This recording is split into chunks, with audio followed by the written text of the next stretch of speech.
All right. I am joined by Dylan Burns, who I know is live on Twitch. So this is going to be a real challenge for me because I was planning to do a whole thing about different kinds of lunch type things that you can put cheese on, and now I'm just going to have to come up with euphemisms all night. Look, I'm happy that Twitch is finally standing up for its white creators. It's been too long that we felt marginalized in the space, and I feel proud that they're finally standing up for us, Ben. I'm proud of my platform and the mods who are out there scouring for these hateful individuals like Vosh and Hassan. Finally, off the platform. Yeah, no, that's good. That's good. It's it's a great day for Sorry. I almost did it. I'll be good. All right. So speaking of mostly white people, not entirely. We are going to watch this debate from 1997 between a young left wing Christopher Hitchens and the Jesse Jackson, but then don't worry, there are more white people coming.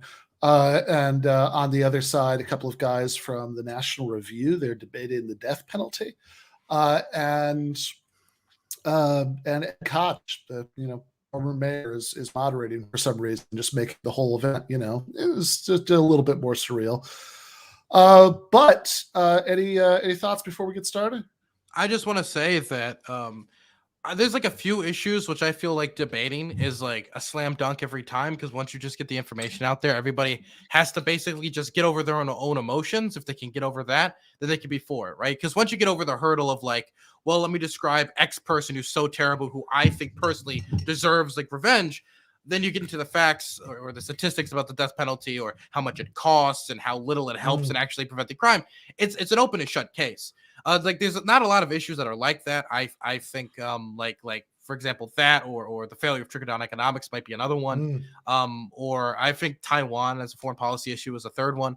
There's not a lot of issues that are like that. So I'm always intrigued by the right wingers that always agree to come out and debate the death penalty, because when we had our debate about the death penalty with a couple of people, like they basically seceded on every like, well, we can't have the death penalty now and it's just terrible in the United States, everything. But hypothetically, if we lived in the world where the death penalty always worked and was always effective, we only killed the kid, it was like, okay, well, if we live in fantasy fairy dust land, then maybe the death penalty works. But that's what I always find these debates so interesting is you need to create such radical scenarios for the death penalty to ever actually be somewhat moral. And even in those scenarios, you can still find flaws. I'm always intrigued by who actually wants to debate the death penalty in favor of the death penalty. Yeah, that's right. Actually, so people aren't familiar. Dylan and I debated a couple of, I don't even want to say death penalty supporters because they seem to be very unenthusiastic about it as it currently exists. But this is one of those things where I like kind of put it out. It's like I think this would be an interesting topic to debate if anybody's up for it. And the two people who volunteered to argue with us about it were both kind of like, the death penalty is a nightmare as it is right now. But, maybe in some utopia where, the criminal justice system didn't make mistakes, then, maybe every once in a while we could use it in there and it would be okay, which I guess makes me feel good that it's like the strongest defense that we could get on there, right? I mean, that like there aren't really a lot of people, which is funny because they're like, in the general public, there are tons of people who support the death penalty, but that like at least in terms of people who are like actually going to sort of put it out there and like spend an hour or two arguing in depth about it, that I guess that's a good thing that there aren't a lot of people who are like, yep, me, I'm a death penalty guy. Let's do it. Let's talk. I'm pro death penalty activist. Like I love it. I go around with a little pin. Like a flag pin, but it's just an electric chair. It's like it's I guess it's reassured there aren't too many of those guys. Yeah, I mean, the only way I can ever get, and I host a debate show, the only way I ever get people to debate the death penalty is if I make it one topic out of three. That's the only way I can get them to agree to it, because if it's just that, they never do. I've tried it multiple times. I can't book people to debate this topic. It's impossible. Yeah, it's like if you get a Republican, like back in, like, let's say 2014, 2015, if you really sat them down, like, do you want to debate gay marriage? Most of them would tap out immediately, because if you actually get into the trenches on it, like, you're just gonna get steamrolled. Trying to defend a ban on marriage on a country that bases its values on freedom, it just doesn't work. Yeah, I mean, I think, like you said, 2014, 2015, and I think that's probably right. I mean, I think, like, if it's like 2004, like, you could probably, get some Republicans who'd be gung ho to argue about that. But I think that by, like, whatever, 2014, 2015, it's like, I guess 2014, that's when the Supreme Court actually struck down all the same-sex marriage bans, right? Is that 2014? It was 2015. 2015. Okay. Yeah. So it's like, whatever, like, in the year or two leading up to that, I think probably, I mean, I don't know that decision would have happened if the culture hadn't already shifted quite a bit. It's my streaming buddy. Fair enough. I like it. And yeah, I think by then, like, a lot of Republicans were getting, like, increasingly embarrassed is too strong a word, but, like, they probably didn't have as much fire in their belly for defending that. If anything, they just sort of make these, like, pseudo-democratic arguments, like, oh, this should be, the courts shouldn't decide this, whatever. But yeah, states' rights basically is always what it falls back to. Well, right, it's the same move, right? That, like, even by, like, a point in the 1950s, you didn't get a lot of people who were ready to, like, get up on the floor of the Senate or whatever and be like, actually, here's why, racial segregation is wonderful. So instead you got all these procedural arguments, in that case about states' rights. So yeah, absolutely. Ethan, thank you so much for the super chat. Says left is best, therefore left Hitch is best. Hitch, glad to see Dylan on here. As are we all. So yeah, I just wrote this book about Christopher Hitchens. Christopher Hitchens, what he got right, how he went wrong, and why he still matters. And it's coming out on New Year's. And if you order it from Amazon or Barnes & Noble or whatever, you might have to wait till that long. But if you order it from where I've been trying to send people, which is Red Emma's, which is a worker-owned bookstore in Baltimore, it's redemmas.org. Oh yeah, I know Red Emma's. Yeah, I've actually it's a Baltimore, right? Yeah. It's like 30 minutes from me.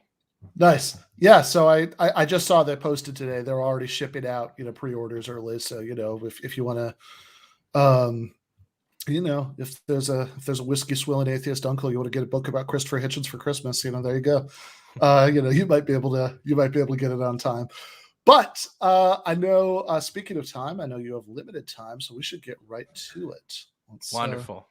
Let's start this up. Yeah, I'm in a debate tournament later. It should be fun. Debate tournament? I didn't even know they did tournaments for that.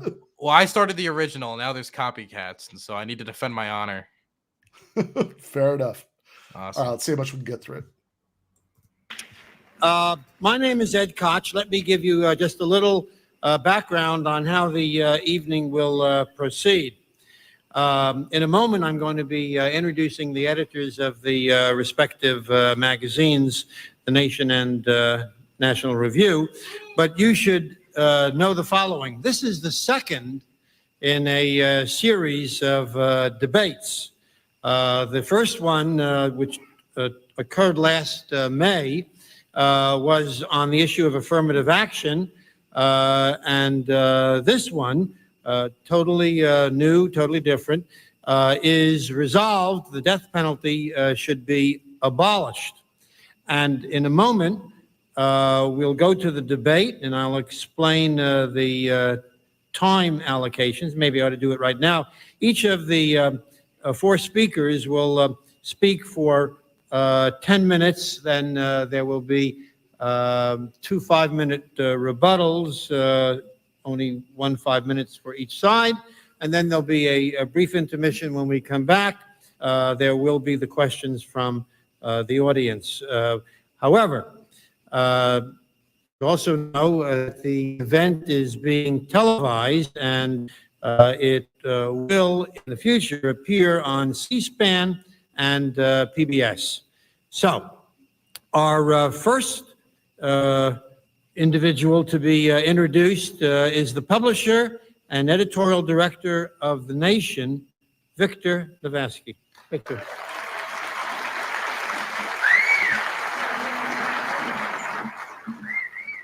Thank you. Thank you. Thank you, but I don't, not only do I not get to debate, I was going to say a brief word about the nation's long-standing opposition to capital punishment, and then I opened the anthology that Katrina vanden Heuvel put together on the occasion of the 125th anniversary of the nation and discovered that in 1887, E.L. Godkin, the founding editor, wrote an editorial calling for the hanging of the anarchists in the Haymarket situation in Chicago. So instead of recalling the nation's longstanding opposition and great principle in this matter, I want to thank a few people. I want to thank Ed Koch. Can I just say quick? to- I remember I actually was taking a class specifically on riots and the history of rioting in this country. And the thing that's interesting about the Haymarket affair specifically, definitely when it comes to calling for hanging any specific person, is every single report about the Haymarket situation, the Haymarket affair, is such a different telling of events that the idea that you could put anyone to death over that situation is egregious.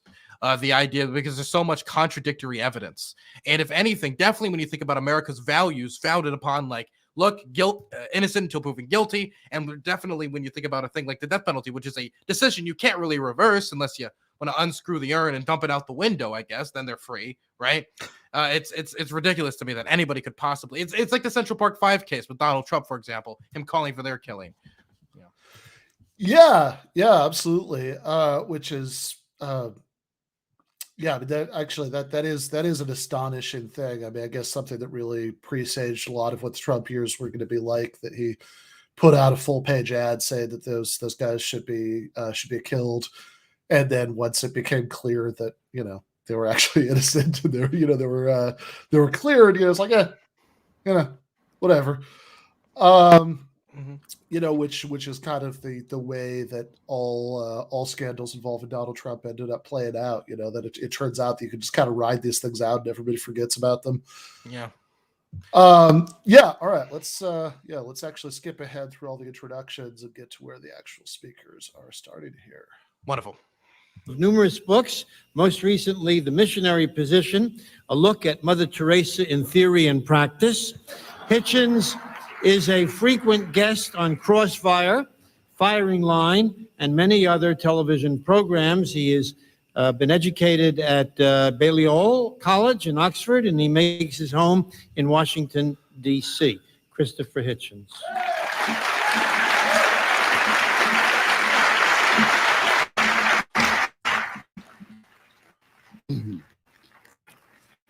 Well, ladies and gentlemen, brothers and sisters, comrades, Mr. Chairman, thank you for a very fulsome introduction. I'm not really sure how I'm going to make this last for 10 minutes, but I believe I can underline at least some of the reasons why this battle, so far from seeming marginal or humanitarian, is very important, essential, in fact, to those of us on this side of the House and the argument who have devoted their politics to the fight for a classless society and against the foul hereditary apparatus of absolutism. We, frankly, unalterably oppose the practice of human sacrifice. And we even have our doubts about the system that requires it. Let me explain a little what I mean by that. Every one of you by now will have read of the recent human sacrifice that took place in Florida. Actually, it turned rather disagreeably in the eyes and points of view of some liberal commentators into an emotion, unpleasant.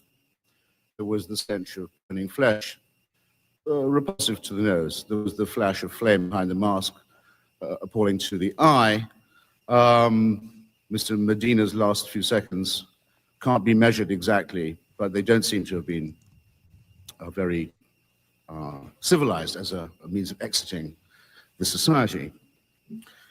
The flames and the stench, I would say, are more or less routine. I don't want to dwell on them. The jaunty warders and governors of prisons in Florida have called that machine Old Sparky in their charming way for good reasons for a long time, to show who's in charge. You hear I use the word like human sacrifice which of course he's when you sit down and you hear that, I've never heard it referred to as that, and of course immediately when you hear that you start thinking about it.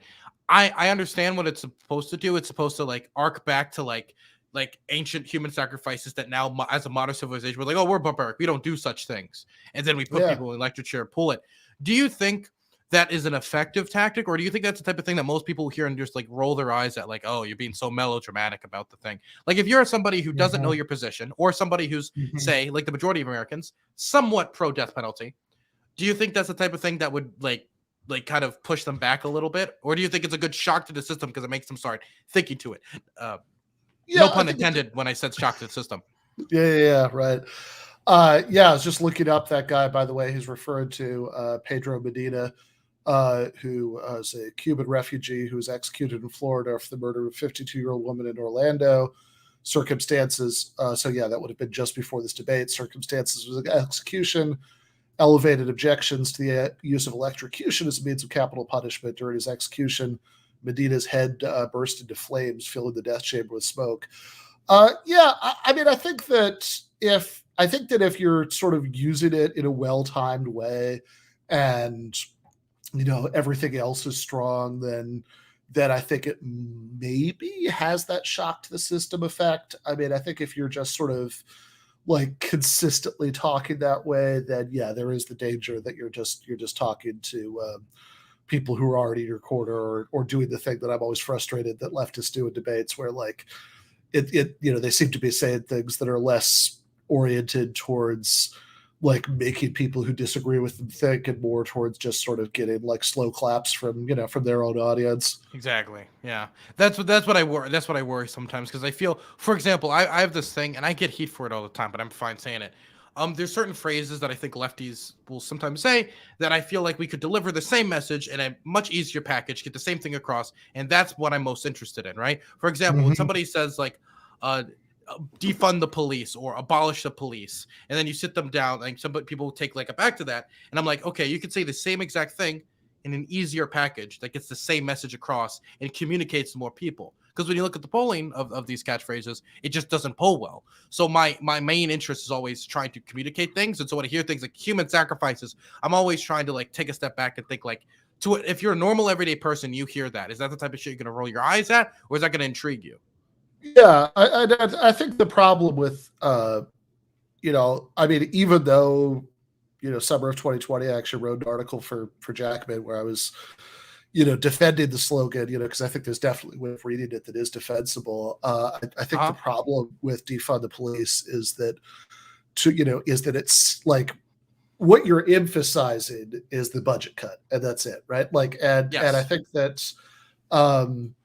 so you're like, even though what defund advocates typically are talking about is like, okay, granted, I think it varies a lot from like locality to locality. Like there are places where the city government in general is pretty cash strapped, and so is the police department. But like, there are big cities where like, whatever, not even that big, right? Where like the police department like has enough money to buy a tank, and then you have really crappy social services, and so it's a way of honing in on that and saying, okay, we could divert some of this money in a way that would be useful, and I'm all for that. But I think that the problem is that a lot of people, honestly, even if you look at polls that are just restricted to Black voters, and they ask, okay, do you think the level of police presence in your neighborhood is not enough, too much, or about right? The one that always actually gets the least, the smallest percentage is too much, which is not because the people who are answering don't know that the police can be racist and abusive and all the rest of those things, but because if you live in an area, as you're more likely to do if you're working class, and hence more likely to do if you're Black, where crime is more of an issue, then like you hear defunded, and you just think, okay, well, like you're talking about like budget cutting, and like that just makes it sound like an already bad situation is going to get bleaker, So yes. So I think like demilitarize the police, That is a great. I love that one a lot more, because then you hear that and you're like, oh, I understand what you mean by that more. You're not saying necessarily like, hey, our goal is to just shrink the police and destroy it or something because we just want to take all the cops away. Because when people hear about cops, people hear crime is an issue in my community, cop solution to crime in community. That's how people think about policing and dealing with crime in the United States. And because that's the thinking, since you don't build a background around the catchphrase defund the police, all they're hearing is we're taking away your only solution to the crime or things you see in the community. I think that's exactly it. Yeah, I think the left needs to like find a way of making it like of emphasizing the idea that there are solutions to crime that don't center around like more cops and locking more people up and all that stuff, which I think actually empirically there's a great case to be made for that like that having, you know, like more social programs and like, you know, less egregious poverty and inequality like actually does like reduce the crime rate a lot, you know. But I mean, I think the problem is right now that that like the right kind of owns crime as an issue, and so I think a lot of people who don't want more cops and more prisons and all that stuff are like kind of afraid of talking about it. I think like, you know, we've got to come up with a way to like be more confident about talking about it and have things to say about it that don't like emphasize, exactly what you said, right? Taking away the one thing that seems to be, you know, like we could argue about how much of a solution it really is, but like to a lot of people in communities where they're really worried about crime, like does seem like, hey, this is like the one like sort of defense that there is, as much as like as bad as it can be. That doesn't focus on taking that away, but focuses on like, here's the positive, constructive thing that we could do. Yeah. I don't want to get us derailed though. So yeah, fair enough. All right, let's go back to this. Do it. And I've seen worse myself. If you've ever been to the cyanide chamber in Parchman, Mississippi, you can say you've seen worse. And the most remarkable thing about these procedures, including the banalized, medicalized system now being preferred that degrades the medical and physician profession, the worst thing about it actually is how calmly it's received. In Arkansas the other day, they executed 3 guys at one go. One guy had to lie on a gurney with the drip in his arm for an hour and a half while Clarence Thomas debated whether he should live or die. And the statement made by the prison governors afterwards was, well, it's cheaper to do it in batches. It saves the state some money. Also, it saves on stress among the staff. This is what it means to have a therapeutic society. This is also what it means if you give someone like Clarence Thomas the power of life and death. We, on this side of the House, do not grant him that right. And I could stop here. But I won't, okay? There were some other points of interest in Florida. The victim's family said they thought that Pedro Medina was innocent, which there's good reason to think that he was. That'll be settled another day. It's too late for him now.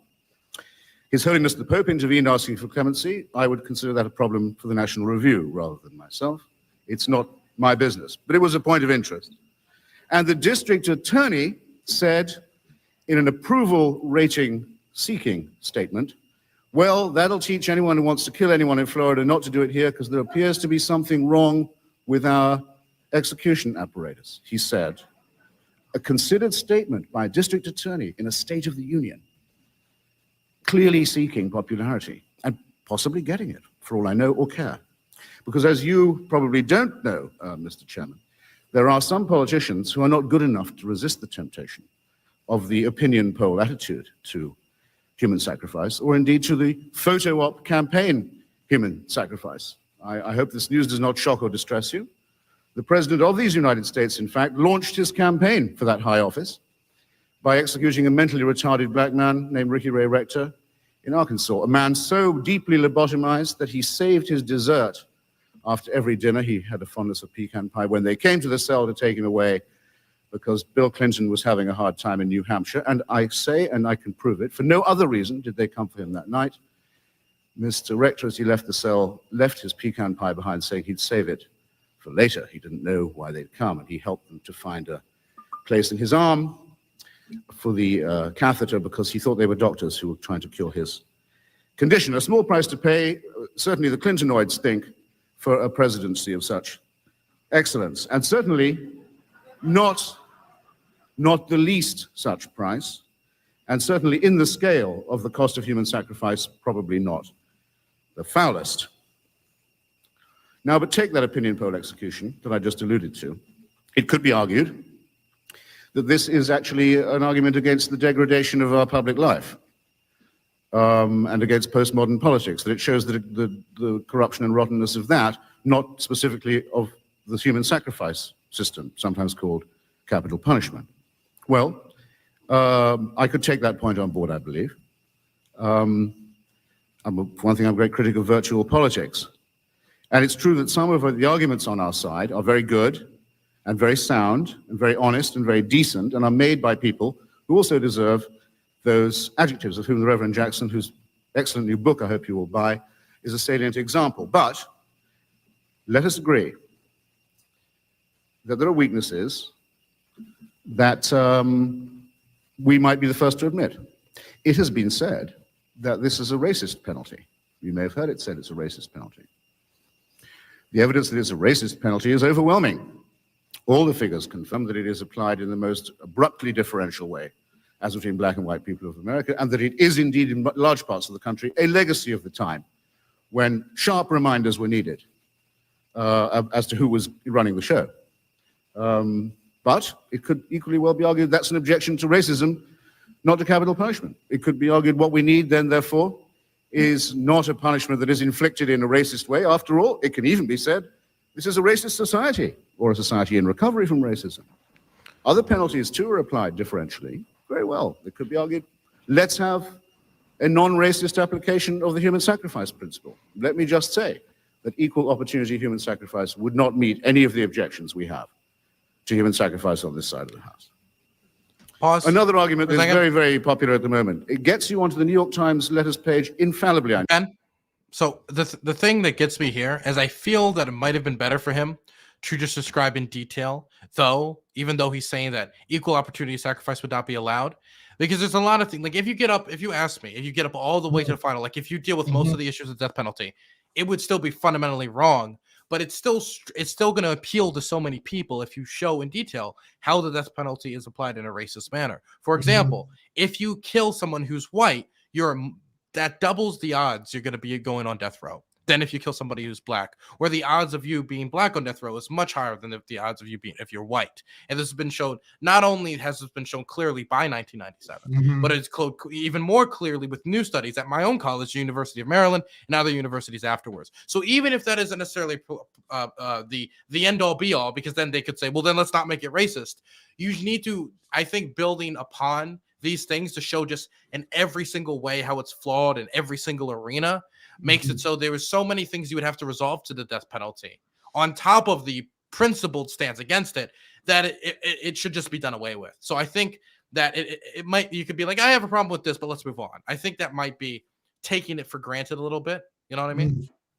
Yeah, I do. So, I wonder if he's doing that in part because he thinks that Jackson is going to like go in more depth on the racial disparities. But I have mixed feelings about it because, like, on the one hand, like I do agree with his point here, and it's one that I think applies to a lot of things. That's like, okay. If you say like some, groups, are much more likely to live in poverty, than other groups because of America's racial history, like, all right, that's certainly a symptom of a different kind of injustice. But I mean, surely the goal isn't to have like exactly the right demographically right proportions of every group living in poverty, right? To do something about poverty.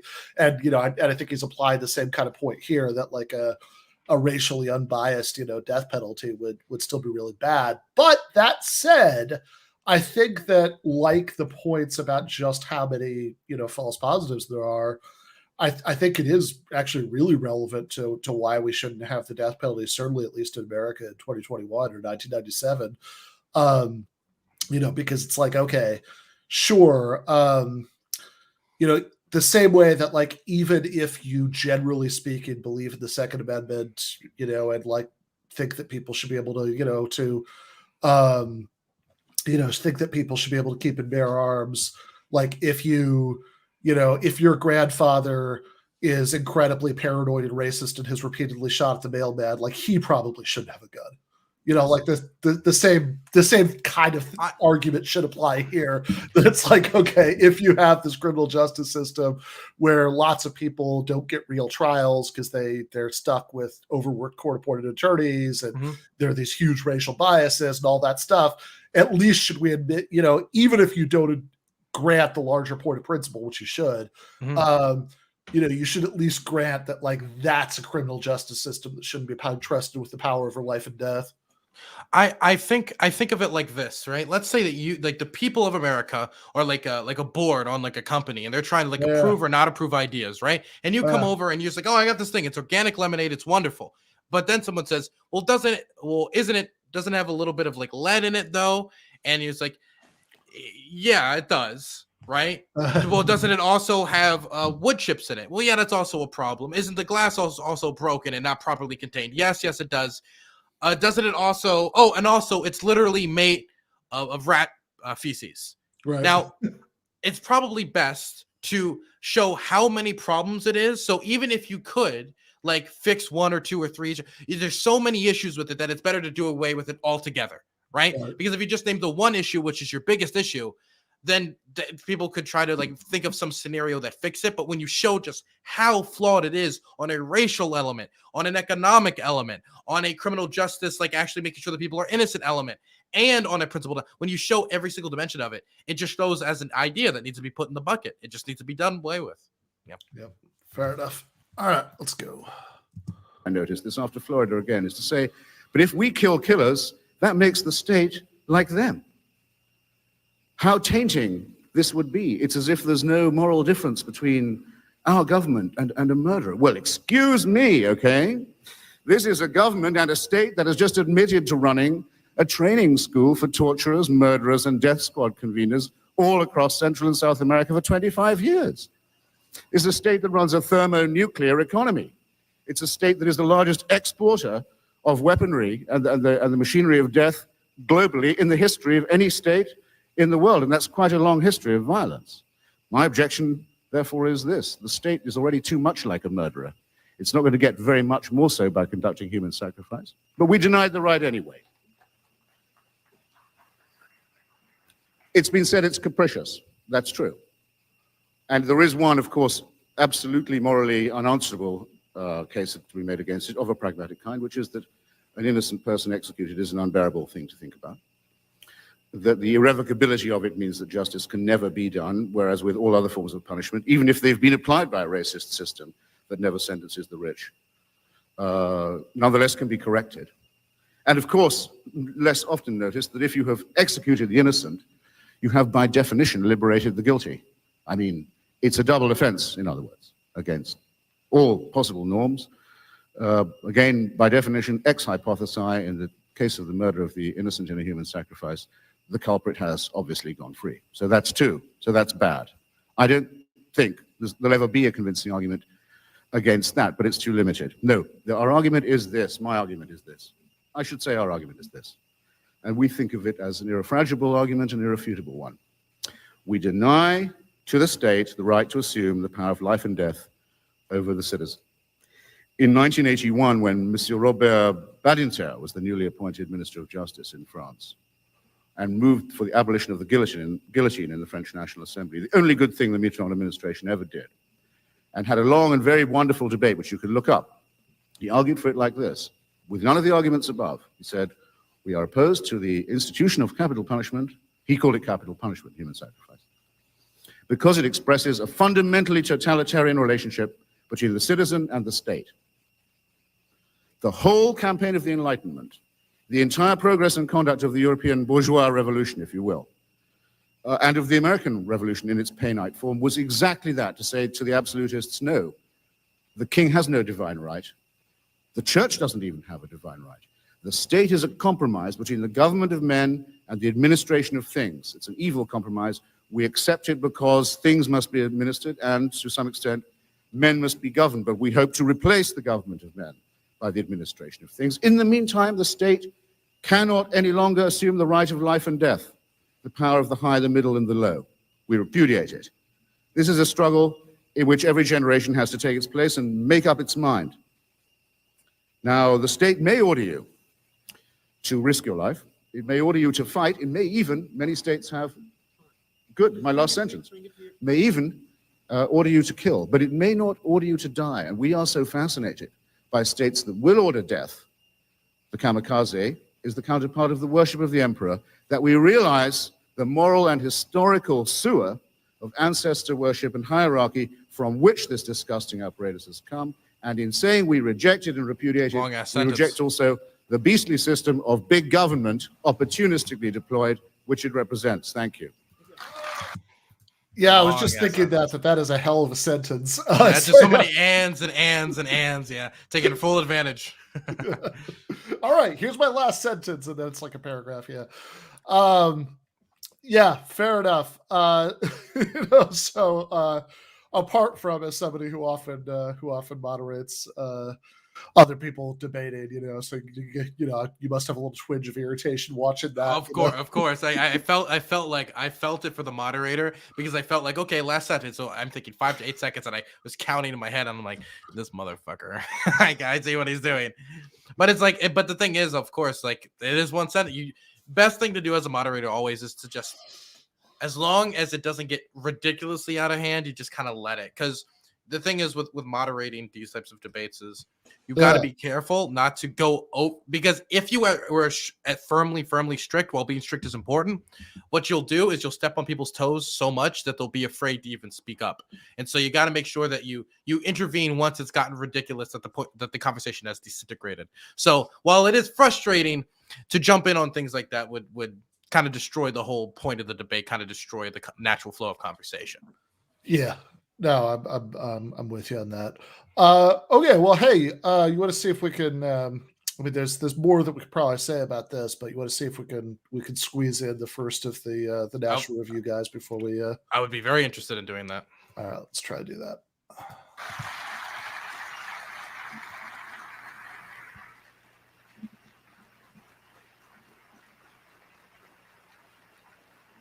Boo.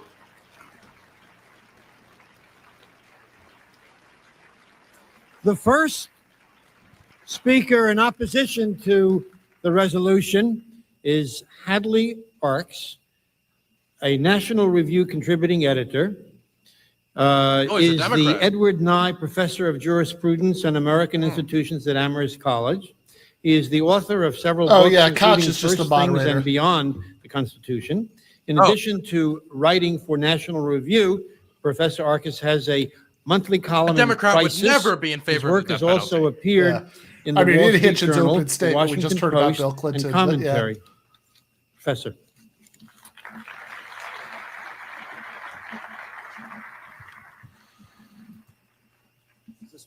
Is this working? We could raise the money, but it would be wrong. Okay. About everything was mispronounced there, but I take it in a spirit of friendship. Ladies and gentlemen, Laurence Olivier was recounting a story from Marilyn Monroe, complaining about the cuisine being served up by Arthur Miller's mother. And after the third meal in a row with matzo balls, she said, "Don't they ever eat any other part of the matzo?"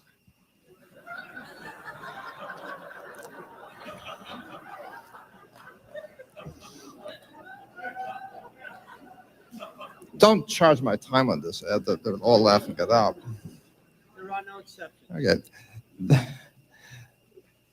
Aren't we going to be quit of this subject? This subject will ever be with us. And people who've been in New York knows that the question comes to us with a sharper edge in this town, because anyone who's known this town, especially in the 1980s, knows that anyone who ventured out at night was in imminent danger of being accosted in the street by the mayor and asked, "How am I doing?" I heard Mr. Koch one night with characteristic modesty say, "I'm here to convert you. And I'm here not to convert, but I want to summon the Reverend Jackson back to some older positions of his and to rejoin some older allies. Because there's nothing I think he could argue against capital punishment that wouldn't argue even quite as forcefully for the position he used to hold in defending the lives of unborn children."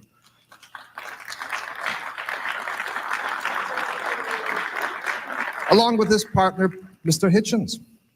Now, I gather that he's come to accept the right of abortion in its fullest I gotta sweep say, at any what's time for any interesting reason, about even in that the case. point is it basically says like, it's really because it's interesting because it's like, well, we think abortion is murder, and so see, we just murder them when they grow up. Like it's like what's the argument there? So we just do the murder now, you do the murder then. So even if you were to agree with the idea that abortion is murder, he's basically just saying like, well, you're just murderers like us, basically admitting that what they're doing is Yeah, I mean, I killing. guess his claim would be that it's not as bad because it's it's like, okay, the death penalty, or you're killing murderers, whereas abortion, you're killing innocent children. That would be that. So like, if you're even against killing murderers, you shouldn't.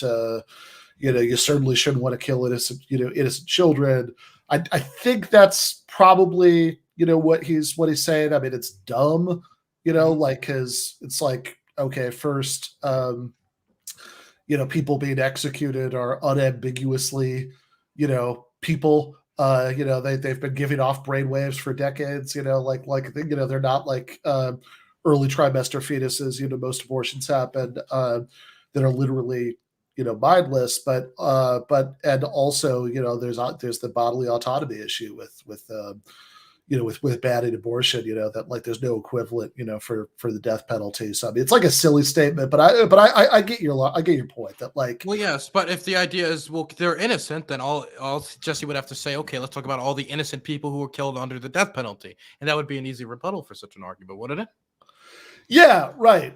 Which was already mentioned, but yeah, I think so. I mean, I think that if the point is that it's like, oh, you absolutely can't kill any innocent people, then yeah, I mean, to the extent that you're worried about innocent people getting executed, which you certainly should, then yeah, you should be against the death penalty also. So it's yeah. I mean, I get your original point that it's like kind of weird to say like, oh, if your argument against this goes through, then also you shouldn't believe this other thing that you believe. Like, I think there's a place for that kind of argument, but also it's like really like there's a sense in which, especially like when it's not very closely related like this, you can just say like, okay, I mean, I don't know, maybe, but like, meanwhile, are you granted that this is wrong? Yeah, exactly. I don't want. We should probably keep going. Yeah. Of children who are partially delivered in the case of the grisly partial birth abortions. The Wall Street Journal remarked that even those of us who accept capital punishment wouldn't accept a procedure in which we take the condemned man and crush his skull and suck his brains out. And yet that seems to be the procedure that the Reverend Jackson's friend in Congress are quite willing to accept, rather than accept even the slightest restraint on the capacity of people to take life.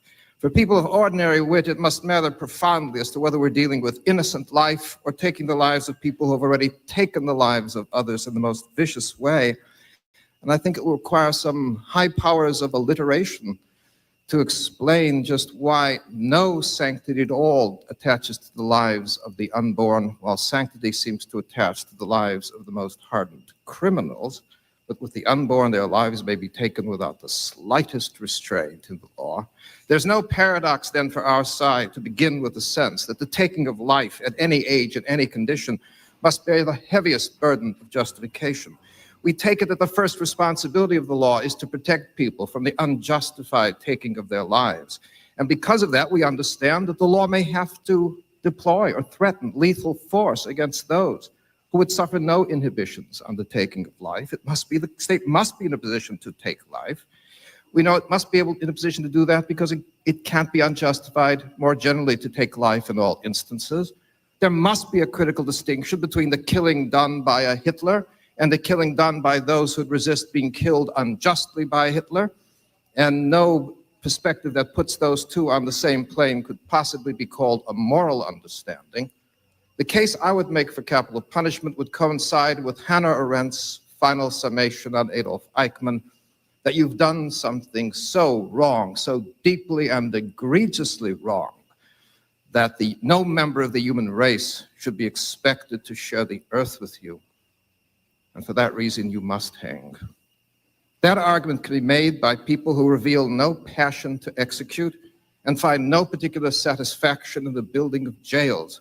We can argue as to how widely that penalty ought to be applied, and for the sake of argument, I would be willing to forego most of the executions in prospect in this country, because it would not touch the main issue in principle, which is there ever a case with an Eichmann or a Himmler in which the death penalty could be justified? At a certain point, we'll find ourselves obliged to speak the words of Hannah Arendt, for saying anything less would run the risk of diminishing our sense of the depth of the wrong that was done, and diminishing in the same measure the sense of the importance of the victims. But if we understand that someone like Eichmann or Himmler deserves to die in capital punishment, nothing in their wrongs would be attenuated in any way by the demonstration that somewhere else in the country or the world there's been racial unrest in the application of the penalty. That's a distinct wrong that deserves to be rejected, but it could not possibly offset the wrongs done by a Himmler or an Eichmann. If these people merit that punishment, they would still merit it. We have here a kind of version of that old problem of the old Skinner case, where the legislature of Oklahoma sort of stipulated that certain forms of criminality were genetically transmissible, that chicken thieving fell among them. And Mr. Justice Douglas, with a sweep of equal protection, said that this law of visitors' punishments sterilizes the chicken thieves, but not the embezzlers who have stolen far more. And Chief Justice Stone, God bless him, said, I don't think the defects of this legislation would be cleared if the legislature, with a proper sense of symmetry, went on to the sterilization of the embezzlers as well as the chicken thieves. If the problem is that more blacks than whites are being executed, that problem is dissolved, as Mr. Hitchens said, if we merely execute more whites. As a moral argument, it is utterly empty, and it cannot reach the question of substance. That question has to be faced directly, and it is not faced in the so-called deterrence theories of capital punishment, because there we're asked to consider executing people, killing them out of a speculation that we might discourage other people from murdering, as yet unknown, as yet unvictimized people. The life of that victim, as yet unknown, is apparently thought to justify the taking of the life of the criminal, whereas the life of the real victim is not. Our argument is that capital punishment can be justified only as a form of retribution to vindicate the wrongs done to the real victims, not speculative victims. Capital punishment can be justified only as a punishment that is measured in the scale of things to the acts of killing themselves, to acts of killing that are not accidental, but deliberate, vicious, confirming a disposition that could only be described as evil. At the same time, I must say, we would have to install the most implausible human psychology to suppose that human beings are utterly indifferent to punishments and that a policy of capital punishment will not affect some people at the margins. But when we scale down the sense of the law... Pause that. He basically just said, do you really believe that? And then just moved on. Yeah. Even though all the evidence shows that capital punishment, as far as we know, does not have an effect on de-incentivizing crime. That, as far as we know, I have yet to see any research that backs that up. In fact, the research that I've shown is that the states that have capital punishment, even though correlation does not equal causation, usually have higher murder rates and higher death and higher rates of violent crime. But the problem is, someone could say, well, that's because they implemented that because they have those issues. And you could just respond that, okay, you could also compare states that have the death penalty, for example, like nation states. Or you could just look at the psychological research that's gone into this to show that also, yes, there is no evidence so far that the death penalty disincentivizes crime. Now, maybe it's because when you're going out to, maybe it's because a lot of murder is crimes of passion. Maybe it's because a lot of people who go out and kill usually don't plan on getting caught. It could be for any number of reasons. But if the idea is you're trying to make the argument that it disincentivizes crime, you cannot just appeal to common sense, which is what he just did. And also the idea that he said that, well, the problem is just kill more whites, and that would be Christopher Hitchens' solution. No, the solution would usually be, if something is being applied in a racist manner, that there are black people who are dying that don't need to die and shouldn't be dying because they're applying it too quickly when it comes to black people in the criminal justice system. Right. And he kind of turned it around in a very strange direction, and a very bad faith direction, to be honest. Yeah, no, I definitely agree with that. And yes, that I think that, he's just like he's just appealing to oh come on, this must be true about the deterrence question, when, as you say, I mean, the statistical evidence all tends to indicate that it doesn't, that it doesn't. I mean, right? Like there's this classic sort of attempt to do a sort of intuitive gut check argument that, of course, the death penalty is a deterrent. That you see quoted a lot in pro-death penalty writings. Say, oh well, we don't know how many ships at sea are saved by lighthouses, but that's not a reason to tear down the lighthouses. And I've always thought it's like, okay, but I mean, like if you had some coastal states that did tear down all the lighthouses and some that kept them, then pretty quickly you would actually have a pretty good idea, of how many ships they saved. And as you say, state by state comparisons, country by country comparisons, the evidence just isn't there about the death penalty. And I think even the sort of intuitive gut check argument, I think he's kind of cheating, because the way he put it is like, oh, well, is the prospect that you'll be punished in this severe way, going to not deter anybody? It's like, okay, sure. But the question isn't, are you going to execute people or just very sternly tell them not to do it again and, let them go on their way, right? Like, I mean, the question is like, should the maximum punishment be the death penalty or, whatever, decades in prison? And, then when you start thinking about that, it gets a lot less obvious that, I mean, because of course, people are different. Like some people would prefer one or the other, but like, it's like, yes, if I was actually faced, with execution, and even if the immediate alternative was life in prison, I'm sure I'd fight like hell for life in prison, because, there's like, as long as you're still alive, you can hope, that something, that something is going to change and you'll get out. Right. But like, I don't know. I mean, like if you just said like, all right, decide immediately right now, right? Do you want to spend the rest of your life in prison, or do you want this to be it? Like, that might be a harder. That's weird, because remember, there was that person we were debating who was making the argument that actually the death penalty is a moral choice, because some people wouldn't want to spend the rest of their days in living because of how terrible the criminal justice system is. It was almost like it was assuming like, well, our prisons are so shit and we're so terrible to prisoners that we might as well kill them as giving them a way out. And the solution isn't there. Improve the prison system. It's using right. So he's granted the obvious thing there, right? Which is that, that like life in prison is pretty horrendous, right? And like different people would make different choices given like thinking, that this was really definitely going to be one of these. But the bigger thing, of course, is that, I mean, most people wouldn't commit most capital crimes if they thought that either one was going to happen. I mean, like, surely if you're actually in that position, like, you do not think that, like if you don't think that you probably won't get caught, right? Then you're probably not. I mean, every once in a while, some crimes of passion, whatever, you might anyway, but for the most part, you wouldn't commit those crimes if you did think that you were going to get caught.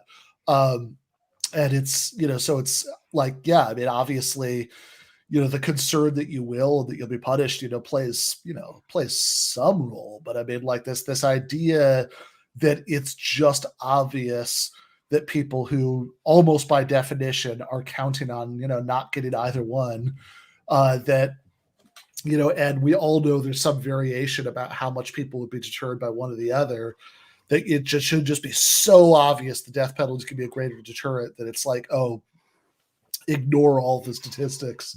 It's cheap, it's lazy, and I mean, I think it's like this term is overused, but I think it's, at the very least, it comes right after, as you say, that really bad faith, argument about the racial statistics, so I mean, like that's, the combination doesn't look good.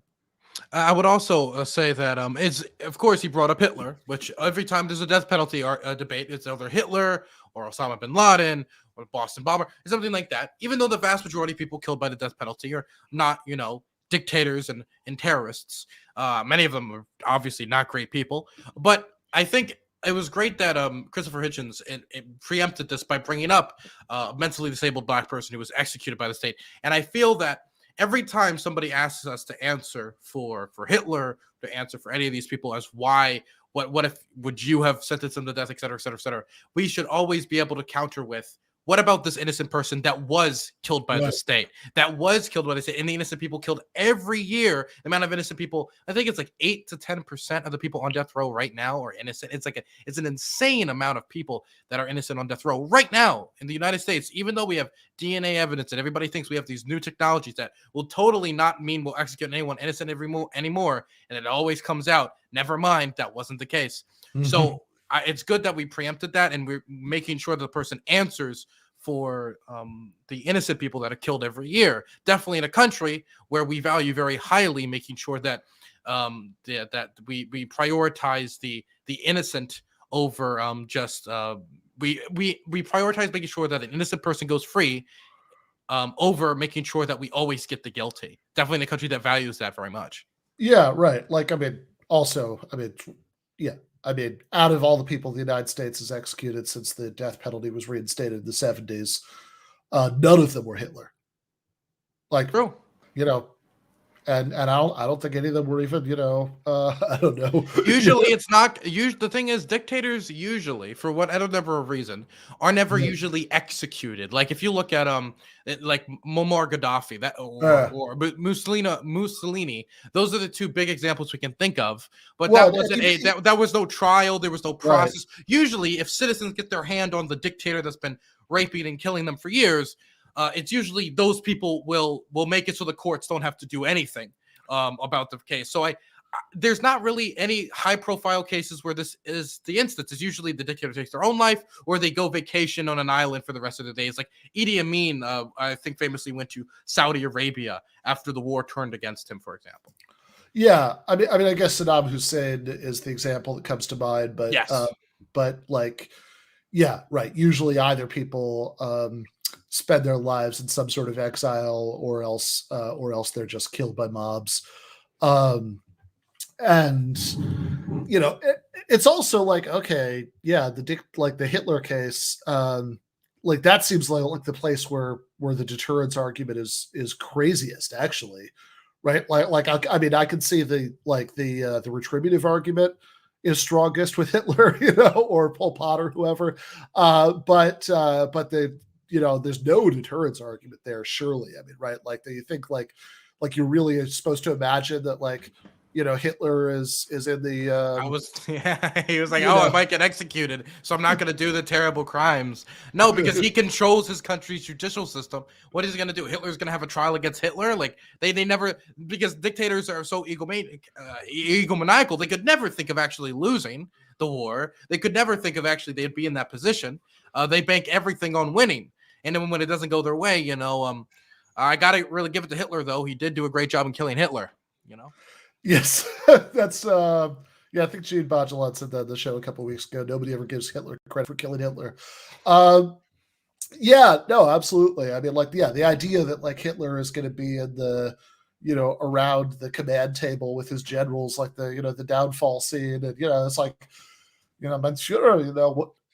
Just in case you lose, you should probably back off from some of these crimes. Yes. Like, you know, I was going to do 6 million, but I'll do 3 million now. Like, it's not. Yeah, I don't think that was a conversation. Yeah, I mean, you know, it's bad enough. Like, it's ridiculous enough to think that people are engaged in like super rational deliberation, you know, before they kill somebody in a like, you know, in a gang shooting, or, you know, or in like, or just sort of like personal grudge killing or whatever, you know, but like, but yeah, the idea that people are engaged in rational deliberation, like as while they're actually ruling the country, about the possibility that they will one day lose power and they might be executed, and like, you know, they want to avoid that. Like, that seems like, if anything, even more of a stretch. Hey, I hate to say it, it's 9:04. Do you have to jet? I was gonna stretch it out. I could stretch out for maybe 6 more minutes. All right, I'll do cool. it. 6 more minutes. I like you, Ben. Okay, well, I appreciate that, Dylan. Let's finish out the statement, then. Let's see if we can do that. Of the punishment, we scale down the sense of the wrong and the victims, And this was borne home to me by a woman, black woman I met about 20 years ago in Detroit. The night I was having dinner with her, she recalled that about a year before, she had seen from her high-rise apartment her own husband knifed in the street. And the young man who had done that was that day, a year later, getting out of jail. And she said, that is what the life of my husband was worth. 1 year. It's worth more than a year. Could it be worth life in prison, with access to a good library, a Nautilus room, and cable television? Here's a good here's a good life? point, though. I'm sorry to interrupt, but okay, then what is the life of all of the innocent people killed by the death penalty worth? Is it worth you feeling good about yourself, or you getting that feeling of revenge? That, I mean, God. So every time I hear death penalty is one of my most strongly felt positions. Yeah. I mean, it's like, right. It's ridiculous. Like, especially because, hey, what if the person is a multiple murderer and you know, before, like, they were already sentenced to death, you know, before her husband's, you know, like maybe that was a murder he only admitted to, he only confessed to in prison, you know, like while he was already on death row. Then literally nothing is being added to his sentence, you know, because the maximum penalty is already being applied.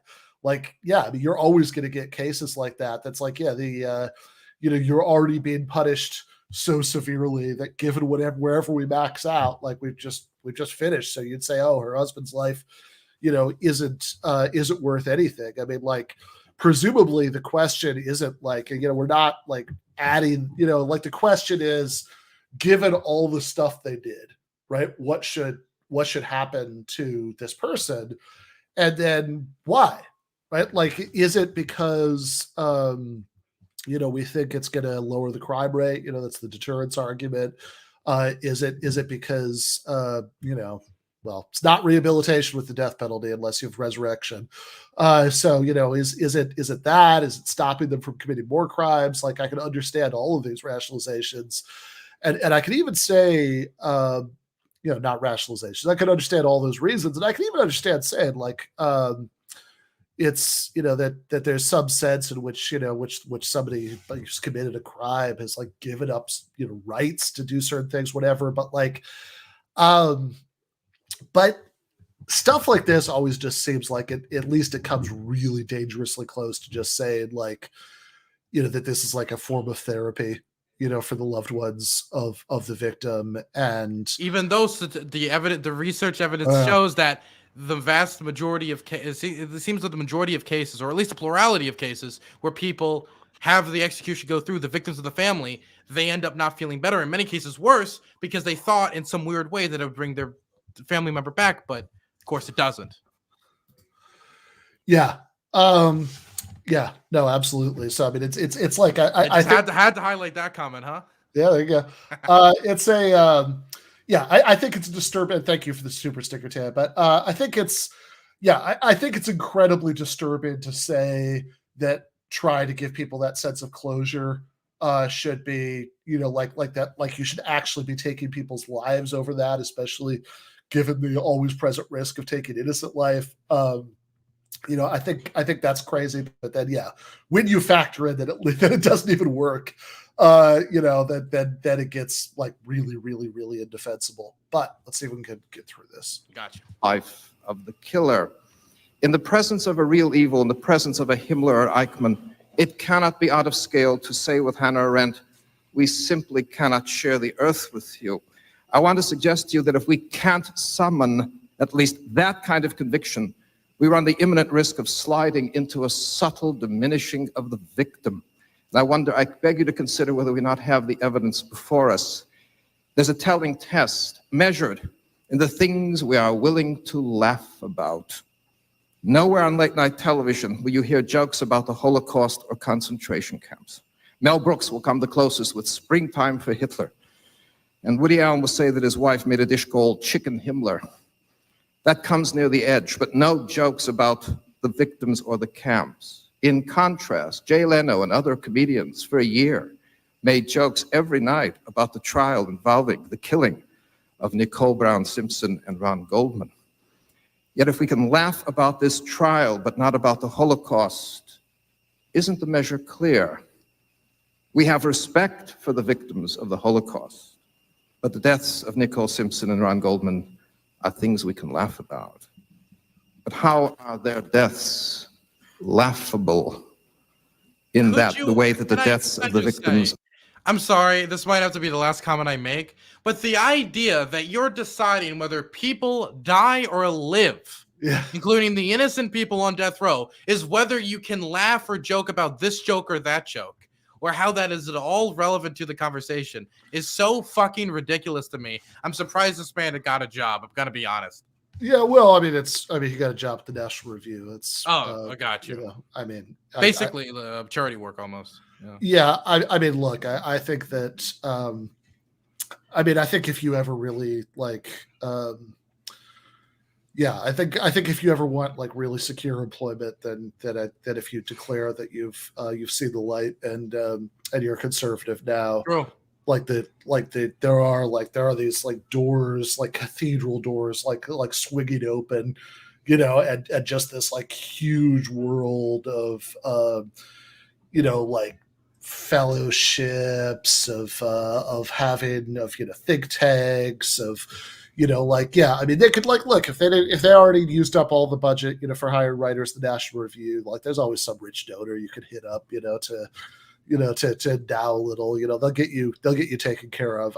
My sense is that it's very it's a very low bar. I'm exaggerating a little bit, but you know, it is ridiculous. Like, you know, like I actually try to read that magazine every once in a while just to like see what they're saying, and it's, you know, it's a very low bar. But yeah, I mean the O.J. Simpson trial argument is bizarre. I mean, I guess the point is supposed to be that we don't take like ordinary like murders and like ordinary street crimes seriously enough, which it's like, okay, but like even if you accepted that point, you know, that's true, then it's like, all right, that's still you know, as the first speaker would put it, right, all your work is still ahead of you, right? Like that still really leaves open like, okay, great, so we're taking it seriously, now what, right? Like do we do this thing that, you know, involves the risk of killing innocent people, that's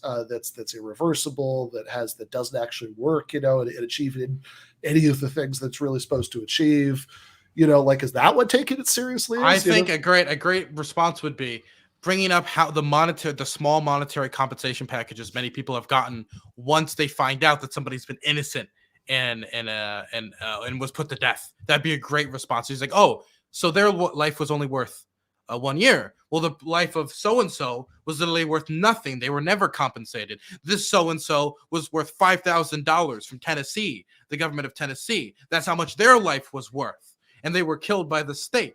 And like bringing this up. So my question, should the state be in the same business as that mugger who stabbed that husband? Should they be in the same business? Or should we hire the mugger to make it more efficient? I think there's so many arguments. I wish I had more time to do this. In fact, I'd be willing to do this again with you. There was just scheduling conflicts. I love talking to you, Ben. You're one of the most intelligent people on the platform. I always love talking to you. Thank you. All right. Really appreciate that, Dylan. Yeah, let's absolutely do this again sometime. Awesome, man. You have a good one. All right. You too. Bye-bye. Bye. All right. All right, Dylan Burns. All his links are in the all his links are in the description on the YouTube video. You should check him out. But meanwhile, let me do here we go. All right, let's at least finish up all the main speakers.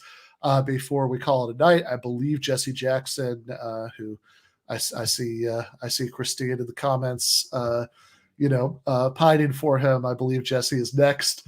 But in any case, let's finish this dude up and then watch him. Of the Holocaust are not, unless it means that their deaths are not in the scale of things as important as the deaths of people in the Holocaust. My pitch to you is this: to insist on retaining capital punishment, to summon the conviction to retain it, is to insist on beginning every case with the assumption that these deaths are as important as the deaths of those grandparents, brothers and sisters who perished in the Holocaust, and our aunts and uncles. It's very original. That these deaths, I insist to you again, we insist, are as important as the deaths of those who perished in the Holocaust. And these are, in fact, these recent victims are, in fact, our brothers and sisters.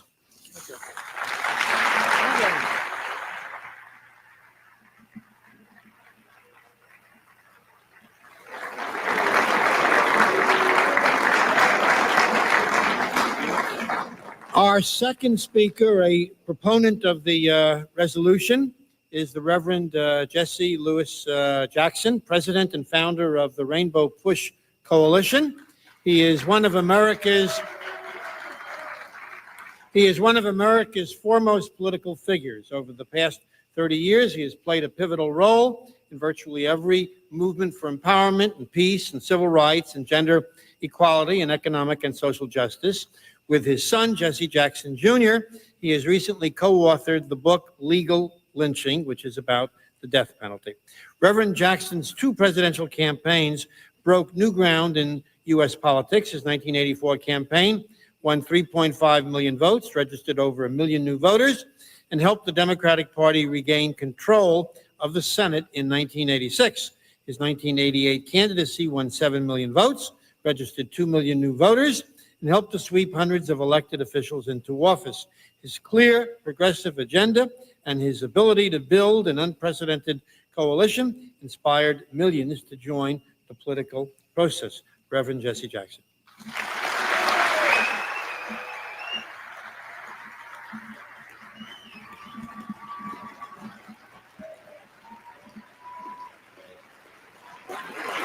Thank you.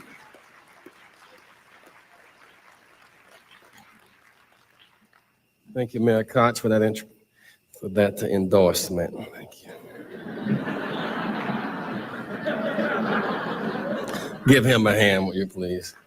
1994, I quote from a book, Legal Lynching, Racism, Injustice, and the Death Penalty, co-authored by Congressman Jackson and I. Justice Blackmun wrote the following: "From this day forward, I will no longer tinker with the machinery of death.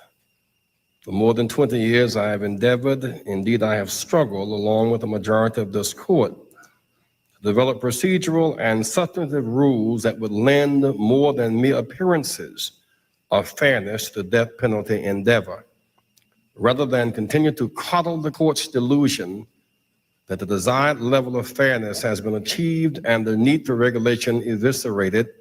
I feel morally and intellectually obligated simply to concede that the death penalty experiment has failed." Blackmun explained that it had become evident to him that no combination of rules or regulations would ever save the death penalty from its inherent weaknesses. The basic question he raised was, does the system accurately and consistently determine which defendants deserve to die? Firmly and unequivocally, Blackmun answered, no. Killers are wrong, whether passionate, dispassionate, panic-ridden, for hire, or sick. The state must not, through an act of premeditation, extend the line of killing, but rather break the cycle. I do not believe the state has the moral authority to kill, and each time it kills, it spreads the idea of revenge as the basis for killing, and retaliation, eye for an eye, tooth for a tooth, as acceptable. Recycling violence will leave us blind, disfigured, and dead. The state ethic must not be the same as the street ethic. I'm glad District Attorney Robert Johnson from the Bronx, District Attorney Robert Morgenthau from Manhattan share this view of life and the state. The death penalty is revenge. It is not deterrence. Dr. King would not want James Earl Ray killed, and neither do I, though I'm convinced he killed Dr. King. The U.S. stands alone of Western democracies. Israel, even with the killing of Rabin, will not retreat from its position against capital punishment. South Africa has broken the cycle. Now we stand as co-partners with China as their moral equivalent on this matter of killing. Thus, our ability to challenge them to human rights is weakened. Legal representation and money are factors in who lives and who dies. Whether O.J. Simpson or John DuPont, the first deal cut, even if found guilty, they will not die. As Abu Jamal argues, them with capital don't get the punishment. Susan Smith killed 2 babies, drove them into the river, said a black man did it. He was an imaginary black man. If he had existed, he would have died. She got life, time without parole. A few months later, a retarded 18-year-old black, over the pleas of his white mother, was put to death. 25,000 murders a year, 25 execution. Who dies? For many of the prosecutors, it's a political versus a moral choice. When the government kills, we are all executioners. In the killing machinery, race is a factor, wealth or poverty a factor, female a factor, jury selection a factor, geography a factor. Now, shorter time reduces due process. If it's white on black, less time. Black on white, more likely to die. Black on black, a shrug of the shoulders. 3 standards. We should not sanction the idea of killing as a solution. The recent roasting of a man in Florida was an abomination. We just finished celebrating the Easter season. Jesus was killed as an act of capital punishment by the state. The politicians sacrificed him for crowd favor. The polls soared as Pilate washed his hands. In Rome, the innocent and the guilty were killed at the same time because in their bloodshot, politically driven eyes, it did not matter. They had solved their problem. The crowd cried for blood. It became a sport. The governors who really believe in capital punishment to be seen on live television, pulling the switch and looking at the killer. They should not wash their hands and assign this crime of humanity to somebody else. Capital killing leaves no margin for error. It's final. Voltaire said it is better to risk saving a guilty person than risk killing an innocent one. It's really wrong when the state sprays bullets and kills the innocent or the guilty because it's in a hurry. We must search 2,000 years after Rome, 2,000 years after Calvary. We must search for a higher ethic, a more sane punishment. Life without parole, a solution that's consistent with a higher ethic, a higher morality, and the growth of civilized behavior. Thank you.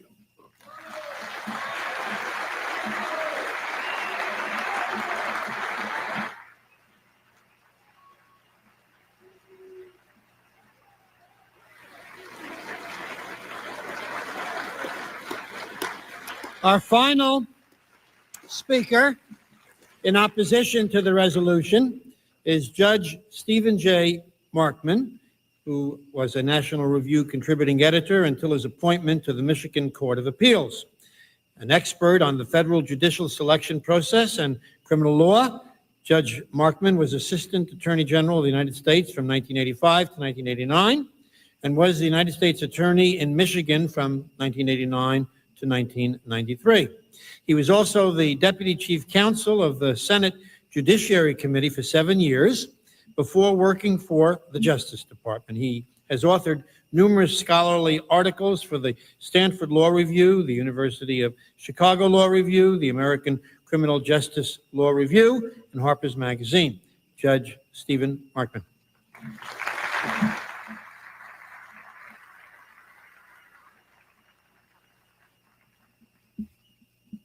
Thank you very much, Mayor Koch. I appreciate that introduction, much better than one I received when I left the prosecutor's office when I was introduced as somebody who was one of the finest prosecutors that money could buy.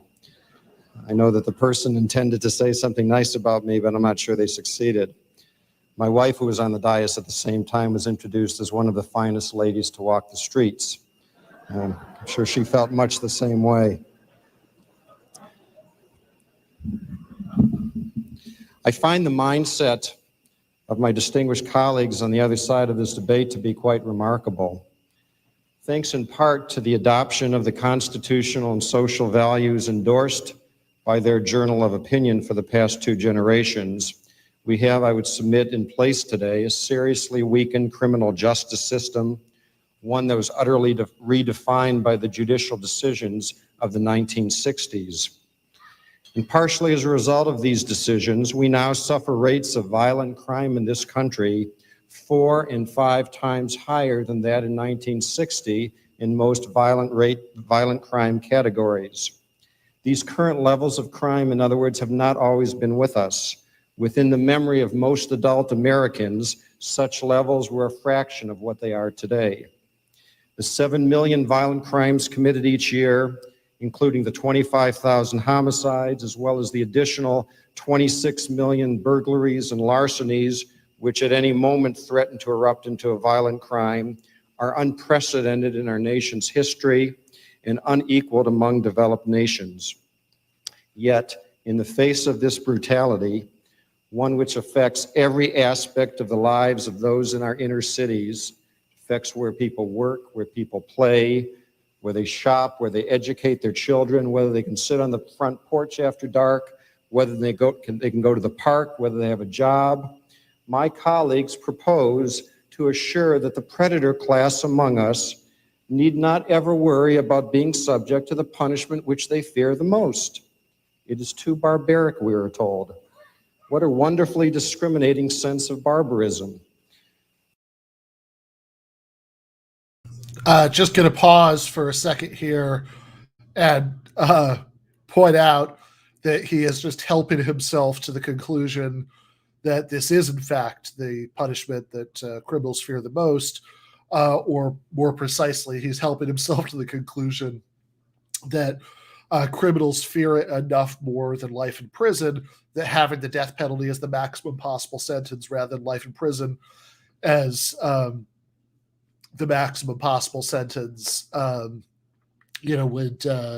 would actually deter capital crimes, despite the fact that all of the available statistical evidence says that it doesn't. I mean, to try to find any kind of statistical evidence that says that it does, you have to cherry pick like crazy. I'm just going to look at major cities in the such and such years after it was adopted, whatever. Like, if you do any of the natural comparisons, state by state within the United States, country by country, economically comparable, if it deters capital crimes, it must be to such a tiny extent that it just doesn't show up in the stats. So it seems like a little much to just sort of assume as if it were something for which you didn't have to argue that it doesn't. Um,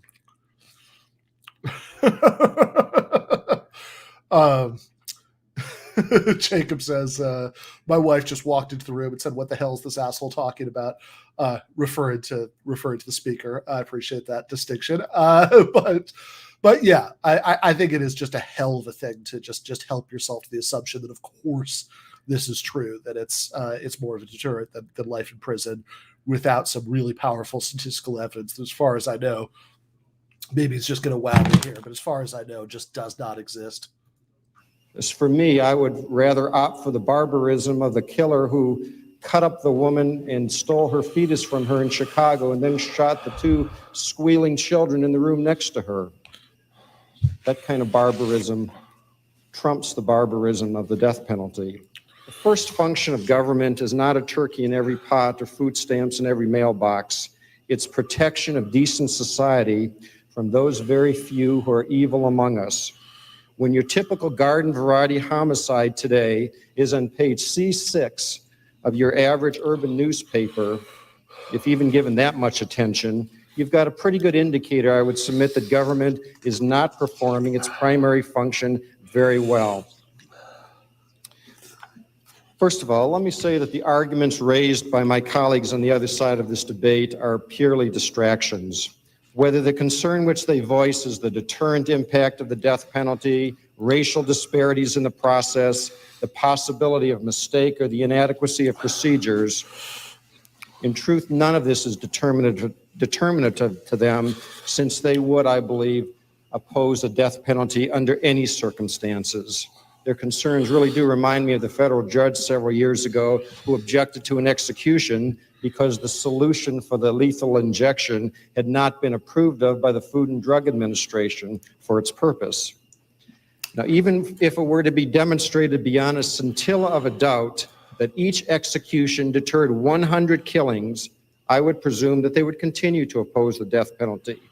If I'm wrong, I would invite them to correct me. Is this the superior moral ethic of my colleagues? Better to allow 100 innocents to die than it is to execute one depraved murderer. But that, of course, is unfair, since there are no serious studies that show much more than 20 or so killings deterred by each execution.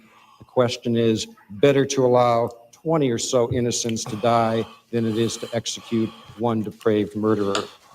Of course, it is true that we don't know beyond a reasonable doubt whether the death penalty deters at all. There are just too many factors to take into account. On the other hand, we don't know whether or not an 8-year sentence of imprisonment deters more than a 7-year sentence of imprisonment. There have been no studies on that subject. We assume that it does, since our criminal justice system is predicated upon the view that more severe sentences not only punish more, but also deter more. Yeah, so just wanted to stop to point out here that he says, oh, there are no serious studies that show more than 20 murders deterred for every execution, which is astonishing. That would be an amazing study that showed that. He doesn't tell us what it is.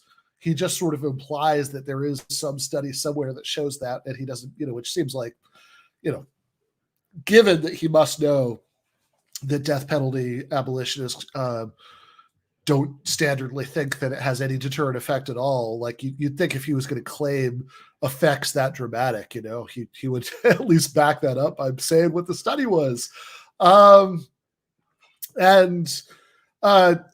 The analogy to 8 years and 7 years is also just very weird, because it's like, I don't know, does 8 years actually deter more than 7 years does? It's possible that that's too fine grained to actually make a difference in deterrence. That's plausible. I mean, 20 years I'm sure deters more than 2 years, but I mean 7, 8 years, does that really make a difference?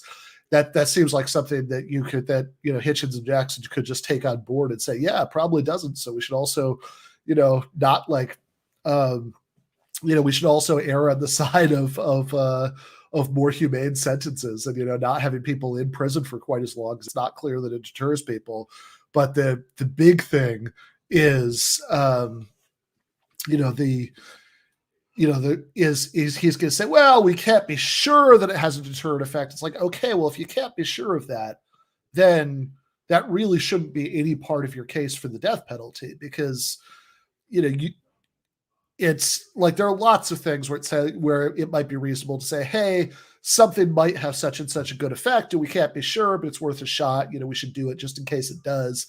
But here you're literally talking about life and death. You're going to say, well, it's possible that if we kill these people, then it'll have some kind of good effect we can't prove. I mean, surely the bar needs to be higher than that, would be my point. But anyway, let's keep watching. But we don't know for sure, and I have to admit there are social science studies that are all over the ballpark. I think the death penalty deters. Christopher Hitchens and Reverend Jackson thinks that it does not deter. Now consider the relative risks. If we continue to impose the death penalty, my preferred course of action, and I am wrong, then what is the harm that is done? The harm that is done is that a murderer has been executed even though no one else has been deterred from killing by virtue of his execution. However, if we follow the prescription of my colleagues and we abolish the death penalty and they are wrong, then what is the harm? Then the harm is that some number of innocent people have been killed by others who would have been deterred had the death penalty not been abolished. These are the respective risks. And in balancing these respective risks, I will gladly err on the side of protecting innocent human life rather than the life of the murderer.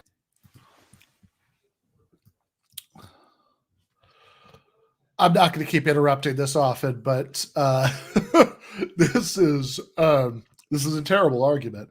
So you're not going to, you're taking the risk that innocent people will die because their killers won't be deterred if we abolish the death penalty, even though it wasn't a deterrent. But if you're practicing the death penalty, you're taking the risk that innocent people will be directly killed by you. And it seems like if there's one thing worse than not doing something that might, have stopped innocent people from being killed, it's actually killing innocent people, yourself. Like, if you don't give money to a famine relief charity and more people die of a famine, in a distant country than would have otherwise, that's bad.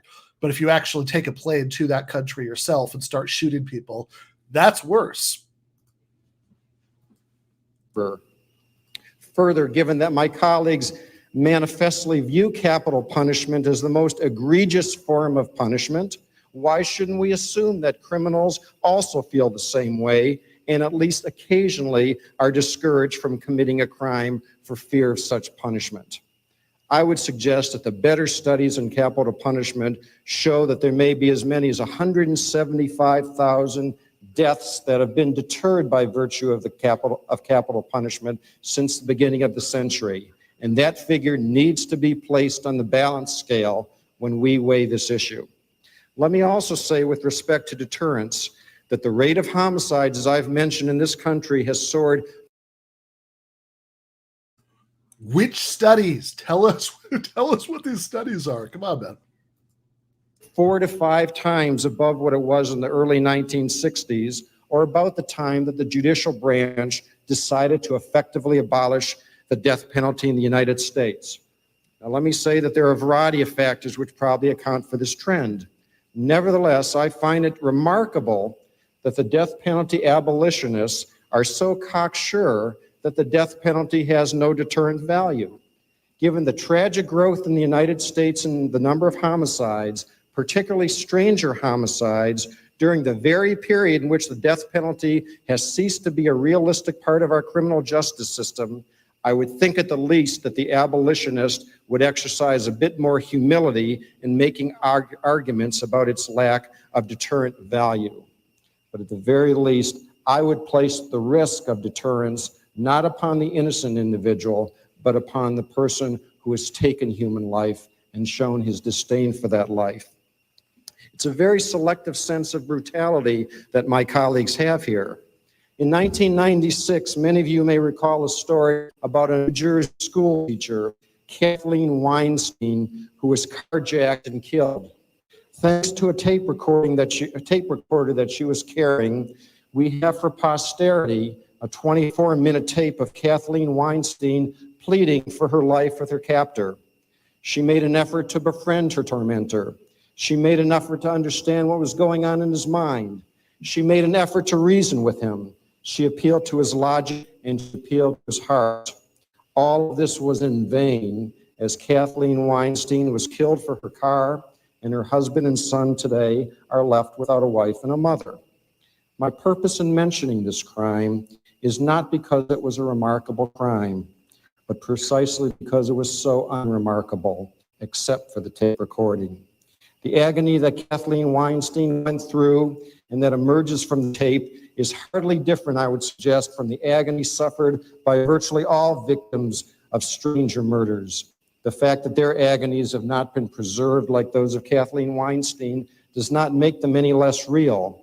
The legacy of Kathleen Weinstein's tape recording is simply the reality, the garden variety reality of your typical first-degree stranger murder occurring some 10,000 times every year in this country.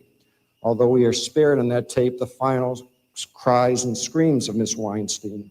They pretty much all sound the same. My colleagues would punish Miss Weinstein's murderer by imposing a sanction slightly more severe than exists in most states for the carjacking alone. The murder was pretty much of a freebie. While Reverend Jackson talks about life without parole in his book, he is clearly far more enthusiastic, having read it, about parole after 25 years. In other words, a 25-year sentence. And after that, and during that point, the killer can be paying the family of the Weinstein stipends for each year, something I'm sure they'll appreciate greatly. And I believe most other Americans believe that Kathleen Weinstein's murderer has earned the right to die. By the death penalty, the community makes clear that it has no interest in ever reconciling itself with Kathleen Weinstein's murderer. A few points I'd like to respond to more specifically with respect to the alleged burning of Mr. Medina in Florida. He suffered no pain. Injection is considered to be the most, electrocution is considered to be the most humane form of capital punishment. And to use that as an argument against the death penalty is the same way as arguing that a fire in a cell house is an argument against incarceration. It's a tragedy, but it doesn't argue against the punishment.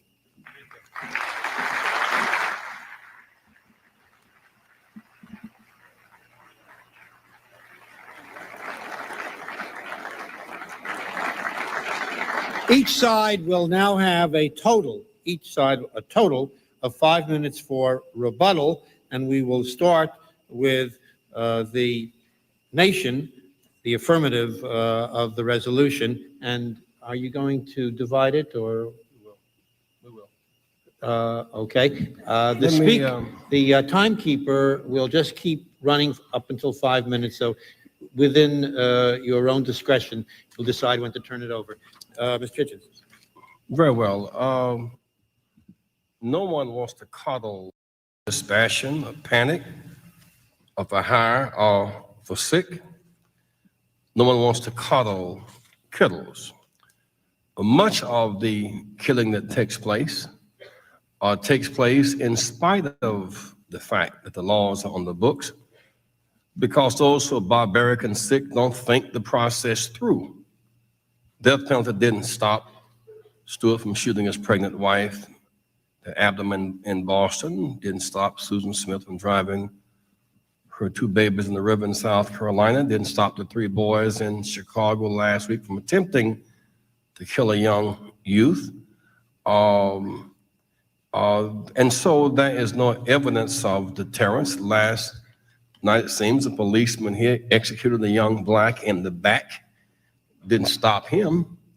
And so these circumstances suggest that just the threat of capital punishment is not enough.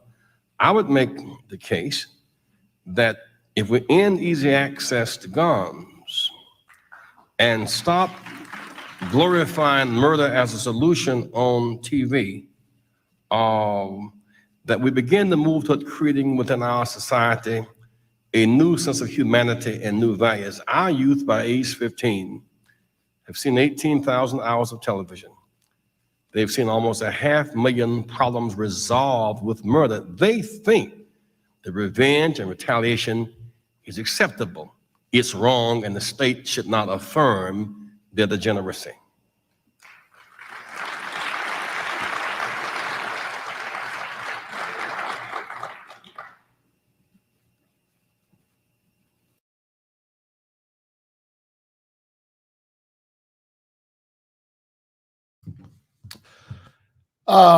Yeah, so I did just want to highlight a comment. So Robert Carpenter asked, what say anyone to the Nuremberg trials and capital penalties? What I would say is, yeah, I absolutely think that the Nazis should have gotten life in prison. I mean, that doesn't actually strike me as a hard problem. I don't think that would have been an injustice in any way if that's what happened. I think that's what should have happened. I also I would also say the same thing about Bush and Obama and Trump. In the sadly not going to happen, but in the world where they were put on trial for killing innocent people without trial, using drones, then I would also say they should be in prison. I think really, really, really horrendous, crimes should still be punished that way. That, it's not that you cry for the Nazis, that you think that it's, you're sad for them. The question is how you want society and its laws to operate would be my 2 cents about that. But let's get Hitch. My dear, excuse me. I'm sorry. I was lost in contemplation of what you said. Well, it's a bit depressing since I'd taken so much care to say that I don't think that the method of execution is an argument against capital punishment, to be taken up on it, even in a strangulated endnote from the holder of the electric chair of jurisprudence, or whatever the hell it turns out to be.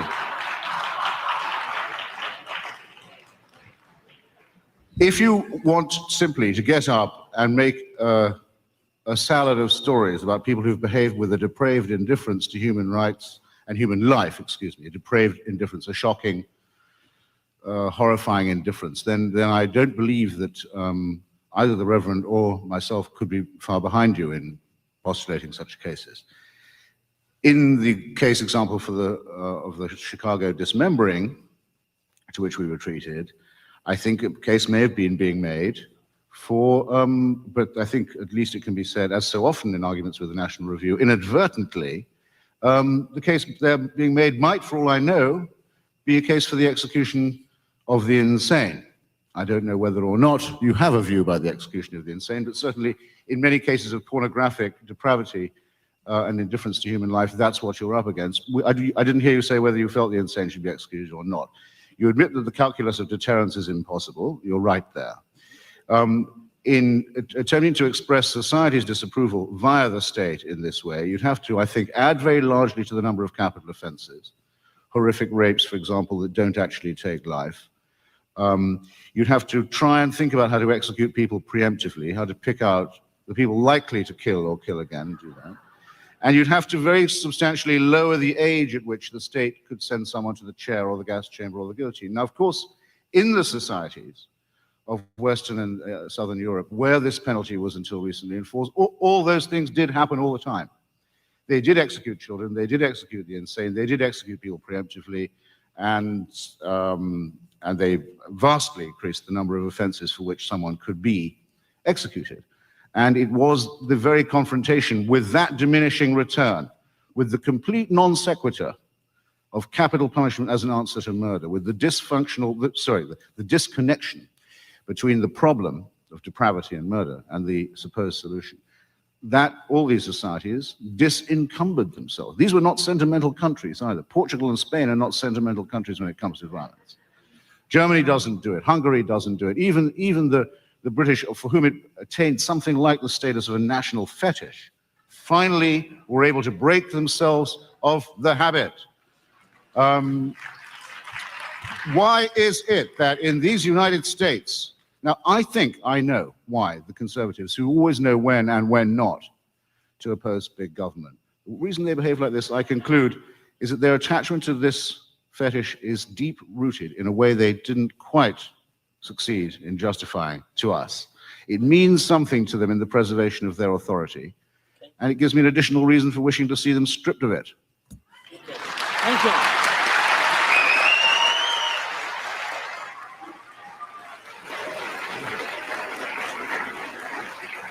We now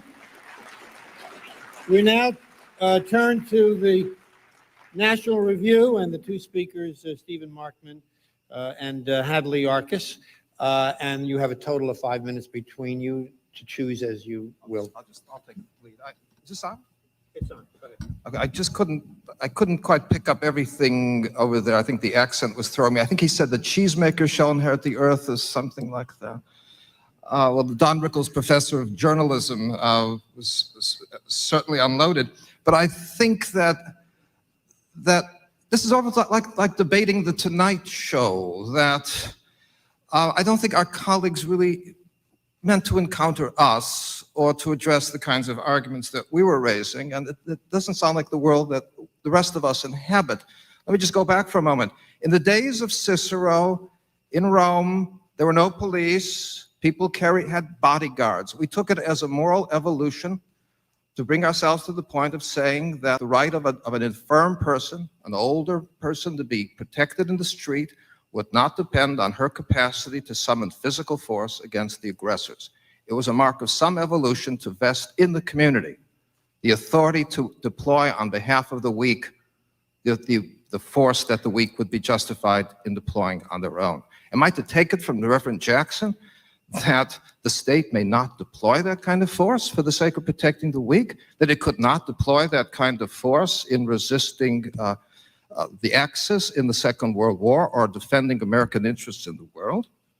But we talk about the state and the power of the state. I just have to remind you that there was another part of that concern about creating authority on the part of the state to deploy force, and that went hand in hand with the withdrawal of private right to violence for private reasons. Now, again, the Reverend just very nicely sidesteps the point I was making, but we have this curious situation. While he thinks it's deeply wrong for the state to take life, he would apparently acquiesce in this policy of creating a private right to use violence and to take lives for reasons that need not rise above convenience, with 1.3 million abortions each year.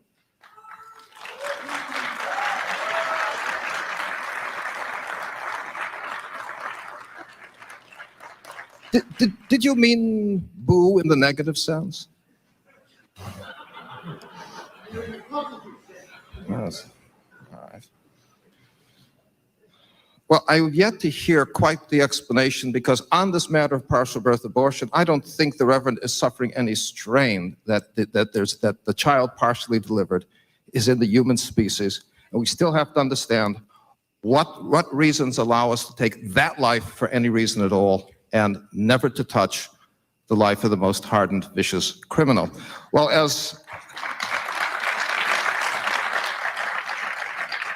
we'll wait. We'll see if there's an answer. But I guess, as a former colleague of mine used to say, we may discover that we have principles we haven't even used yet.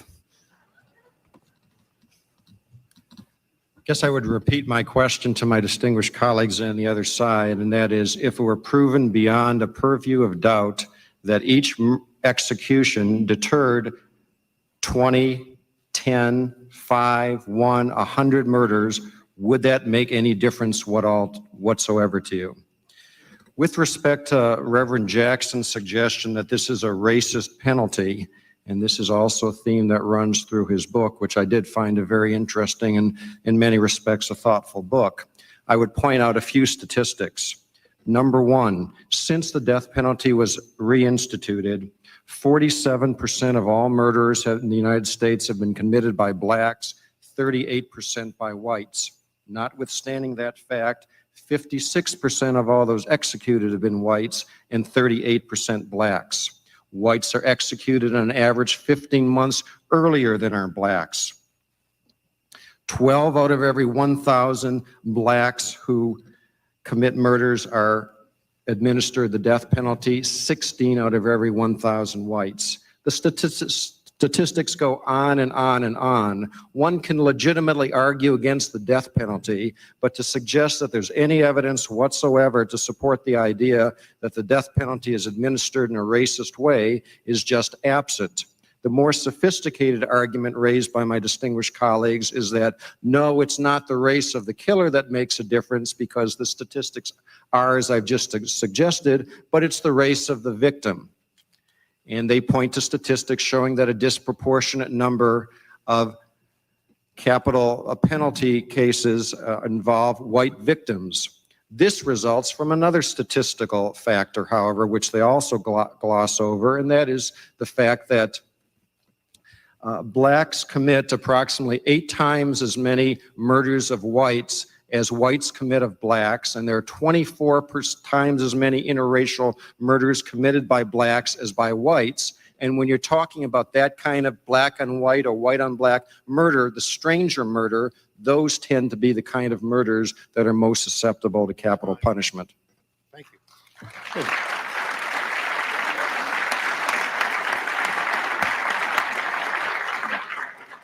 Now, we're going to take a 10-minute intermission, and then when we come back, there will be a half hour of allotted to questions from the audience. And I bid you to come back as quickly as you can. Thank you.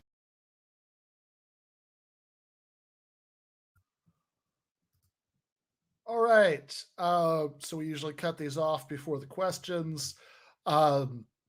But yeah, I enjoyed that very much. I've seen this one before. I actually write about it a little bit in my new book, mandatory plug, Christopher Hitchens, What He Got Right, How He Went Wrong, and Why He Still Matters. Officially out in a couple weeks, but if you order it from redms.org, apparently they're shipping that out right now. All right, I'll stop. But I do talk about this debate in that book. And rewatching it, you know, I liked it just as much the second time. I really think this is Hitchens at his very best.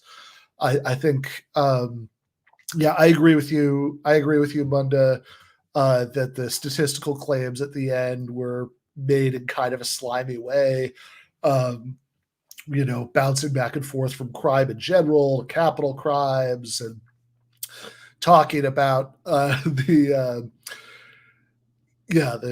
number of murders, you know, committed by, you know, whites and, you know, blacks, you know, which, yeah, anyway, I wonder, even in 1997, you know, how common that locution was. But in any case,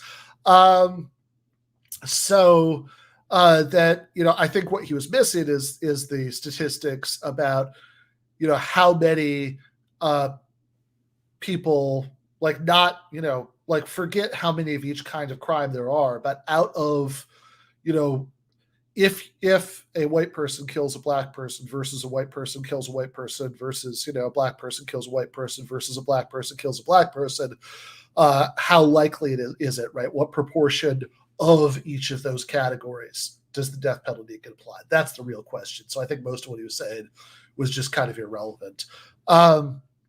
And yeah, I mean, I get your point, Christine, you know, right, that you want to hear the stats on income and arrests. And I think that, you know, like all racial disparities, you know, well, not all, but, you know, like many, right, I think there's an element of direct racial prejudice that is involved here, that, you know, that juries are more likely to, you know, in states where the jury gets to decide where the death penalty is applied, you know, juries, I think, are more likely to apply it to people that they, you know, think of as being scary. And, you know, and so I think that kind of direct visceral prejudice definitely plays a role in it. But I think, you know, but I also think that, like, the biggest thing is going to be economics. I mean, like, racial disparities are always at least mostly about economics. In other words, that because of America's apartheid racial history, you know, black people are much more likely to live in poverty than, you know, than white people, as proportions of the, you know, of each demographic. So all of the things that primarily victimize low-income people are then more likely to victimize, Black people and white people. So whether we're talking, about, pick your racial disparity, COVID deaths, death penalty, right? Which, how many people who can afford really good lawyers end up being executed, et cetera, et cetera, et cetera. So I think it is mostly, racism, right, properly speaking, like plays a role in the chain of causation, but it's in concentrating people at the bottom of the economic ladder through the history of slavery and Jim Crow and all that stuff. But in a direct way, what causes all this stuff is economics for the most part, right? There are elements of, prejudice by decision makers, whether juries or judges or, cops or anybody else. But I think it's mostly economics that, that you are vastly more likely to be executed, if you can't afford a good lawyer. I mean, I've certainly never heard anybody deny that part that much. And, I think most of the injustices of the criminal justice system that fall disproportionately on non-white populations are mostly about, economics in that way. I mean, right. This is the point that, people like Adolph Reed and my friend Toure Reed, who's been on the show to do patron episodes to talk about movies, at least once a month for the last few months, or Cedric Johnson, are always making that it's a mistake to frame economic disparities in purely racial terms, because it, like, if you want to assemble the broadest possible coalition to stop some injustice, you want to do it, you want to frame your objection in a universalist way and show, how this is a problem that afflicts people in, majority demographic groups. I mean, just, as a matter of political strategy, that seems pretty obvious, that the more you can say, this such and such, whatever it is, right, is an issue, that afflicts working class and poor people in general, then you've pointed towards a solution that's about getting working class and poor people in general to mobilize around the issue. That's probably going to be more politically effective. So I agree with you. It's a side point for this debate, this context. I agree with Silver's point that, demographically proportionate state violence is still state violence. I mean, this was what Hitchens was saying in his opening statement about how, the death penalty is incredibly racist, in the sense that there are these severe racial, disparities. Again, we could argue about how the proportion of those disparities that's caused by these kinds of economic factors, which are indirectly caused by past discrimination, and how much that disparity is caused by ongoing prejudice. But either way, right, there is this wild disparity. But he says it doesn't, a non-racist death penalty would still be bad, right? Or whatever he said, a non-racist application of the human sacrifice principle. That doesn't seem like justice, right? If we're killing, exactly demographically appropriate percentages of each groups, that I think the more basic underlying injustice is still there. Okay. I think there's a lot more that you could say about this. I mean, Zekleinhammer says the two best practical arguments against the death penalty are the good lawyer argument and the innocent execution argument. Yeah, I mean, I think those are both two really important arguments against the death penalty. I mean, being a big softie, I would also just sign on to the general idea, like non-utilitarian, just, principle grounds that no state should be given so much power over its citizens that it, has the ability to put well-contained prisoners to death. That just seems like too much. That just seems like more power than any human institution should have. So I think there's a way to make that purely on the point of principle. But also, I think the National Review guy's implication that, like, well, if you think that thing about the point of principle, then you don't get to make all these other points about the practical, problems of the death penalty, also seems like nonsense. You could absolutely say both. without being inconsistent or incoherent in any way. You could say, yeah, this is wrong as a matter of principle, but even if it weren't, here are all the very good reasons that it would be bad. And the risk of killing innocent people is absolutely huge, a huge part of that. Obviously, if you can't afford a good lawyer, then there are all going to be all sorts of ways that disadvantages you, no matter where the scale of punishment tops out. But it's particularly severe if you get however many appeals you get, and then you don't get any more, no matter how much evidence introduces, new evidence comes up because you're dead now. So I think that it just kind of collapses into the executed innocent people argument, which is a really, really good argument. All right. So it is a little after 10, so we are going to leave off there for tonight. As some people who are watching this mentioned it a couple times on the channel before. I recently signed a contract with that social podcasting app, Callin, like Callin. It's an iPhone app to do. Basically, it's like Twitter Spaces or Clubhouse, but it maintains a permanent, podcast version. So essentially, it's a call-in show on your phone. And so I figured since Tuesday was the 10-year anniversary of Christopher Hitchens' death, and we watched this debate tonight, and the book is coming out in a couple weeks, this would be a good time to do a call-in episode about Hitchens. So, you can listen once the episode's done. You can listen to it on your web browser wherever. Unfortunately, right now they're working on Android compatibility. You do need an iPhone to download the app so you can actually listen live and call in. But in any case, I'm going to be doing the Hitchens episode of the Callin Show, taking calls, talking about what was good, sometimes very good, see this debate, and what was bad, sometimes horrifically bad, see his later support for the Iraq War, about Christopher Hitchens and related topics. So I'm going to be taking calls about that stuff on the Callin app tomorrow night at 9 Eastern. Jen and I are going to be on the road most of the day, going back to Michigan to see family over the holidays. But should be in a hotel room and able to stick on the headphones with the mic for to do the Callin show. So that is going to be tomorrow night at 10 Eastern. The link is in the episode description. And yeah, gonna leave it there. The episode on Monday is going to be Emma Vigland is going to be the main guest. Probably going to do some real meat and potatoes GTAA content and watch some clips of right-wingers saying ridiculous stuff and debunking it. So should be a very good time. Tune in for that. Check out the Callin show. Buy the book. Left is best.